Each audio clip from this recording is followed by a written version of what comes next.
Hello, you're watching Proactive London. I'm joined by Brian Larkin, the Chief Executive of United Oil and Gas. Brian, good to speak with you today.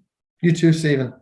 So, Brian, it's been a while since we've had you on Proactive, but you've been very busy. You've just announced yet another successful well in the Abu Sennan license. Tell me about what this latest result means for the company.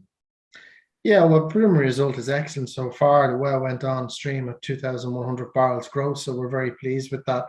But more importantly, what we're really happy about with this well and the last number of wells we've drilled is how quick we've been able to put them on production.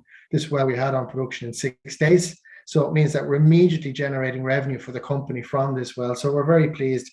In addition to that, it's low cost drilling, so the return on capital would be really impressive. So it's an excellent result so far, and we're very pleased. Brian, can you tell us about the next well in the program and also the drilling program for the year? Yeah, well, we also announced this week that we have firmed up what was a contingent well. We've added another well to the drilling program. We had originally had a contingent injector well, but we've now flipped that out and replaced it with a development well. And that's on the back of a lot of technical work that we've done internally with our partners. We've decided to swap out the injector and bring in a development well. We've also juggled the program a little bit, and we're bringing forward an exploration well, which could potentially have 2.5 million barrels of recoverable. So slight rejig to the drilling program, and also swapping out an injector well for a development well. And I think that all makes sense in the current high oil price environment, particularly given that our drilling costs are so low. It makes sense to be drilling as many wells as we can this year.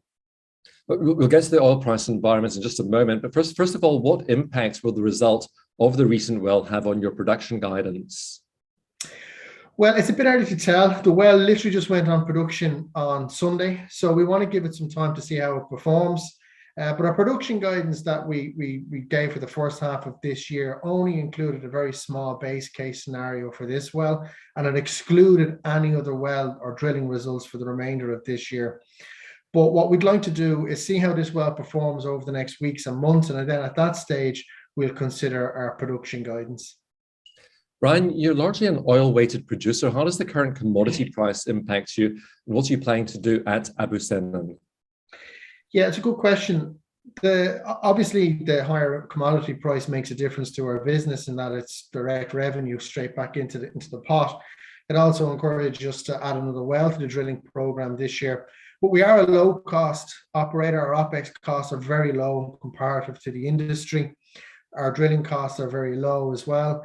So, and we do operate in an onshore environment where the risk and operating costs and capex costs are quite significantly lower. So the higher oil price environment does make a dramatic effect to our business. We are leveraged to the higher oil price. So we are seeing the fruits of all of that filter through into strengthening the balance sheet. So how has the oil price then impacted the overall portfolio and also your growth aspirations? Well, our growth aspirations remain the same. I think some of the challenges you face in a high oil price environment is seller expectation and seller value. But in my experience in the industry, you face that hurdle in a high oil price environment, but also in a low oil price environment. The seller's expectations are always, and buyer expectations there inevitably tends to be a gap.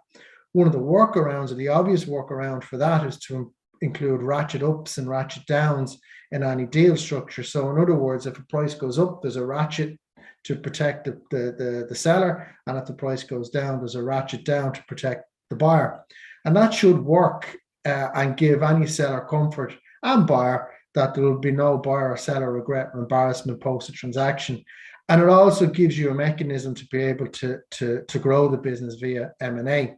And I think from our perspective, we've always said there's two ways we'll grow our business. The first one will be M&A, and that'll also run concurrently with organic growth from our existing asset base. And I certainly feel since we've taken over the Egyptian assets 2 years ago, we have demonstrated the growth potential. We've steadily increased production from those assets over the period that we've owned them, and we certainly believe that we can continue to do that through our drilling program for the remainder of this year. I mean, you've had a very good run recently with the Crown disposal agreements, now the results of the ASD2 well. How do you take the market's response, Brian? Yeah, I actually think we've had a really good run for the last couple of years. The Crown settlement, we were entitled or we were due a payment of 2.8 million. We settled at 2.5 million. I can't get into the detail of that because it's a confidential settlement. But I think we've been on a good run for the last 2 years. It hasn't been all plain sailing, but generally speaking, we drilled 8 back-to-back successful wells. We've had the license extension granted on Jamaica, which means that we can really, or we've begun to re-engage with the market in terms of potential farm down partners. And in a higher oil price environment, we're seeing a lot more interest. And we're also seeing a lot more interest generally in the sector in terms of returning to exploration projects. We also strengthened our board during that period. So I think the last 2 years has been really good for the company. But I also think the next 2 years is where the real excitement is going to lie. We've secured Jamaica, and as I've said, we've got quite a lot of interest in that project. And you tend to find when sentiment returns to exploration, the larger companies look for projects that are essentially drill ready. Ours is, and that there's follow-up running room, and ours has that. So we're confident on that front, but we've also got confidence in our ability to grow our existing asset base over the next 2 years. We've got an active drilling program, 4 more wells to drill in 2022, 2 big exploration targets, one of which we've just brought forward into the program. And as I've said, that one could contain potentially 2.5 million barrels recoverable. There's also the second target, which could contain potentially 7.5 million barrels recoverable, which will be drilled later in this year. We'll also have, naturally, we will continue to drill into next year as well. And that excludes any M&A activity.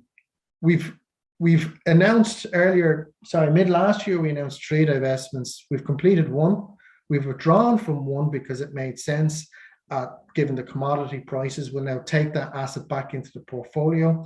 We'll work it up and we'll look at the best way of monetizing that for our shareholders. And I expect the 3rd divestment to complete shortly. So we're continuously strengthening our balance sheet. We're continuously developing our portfolio of assets. So I think the company's in a great position. So I feel we've had 2 really good years, but I also feel the best is yet to come over the next few years. I'm sure we'll be chatting to you about all those developments. Thank you very much for the update today. My pleasure. Brian Larkin is the Chief Executive of United Oil and Gas.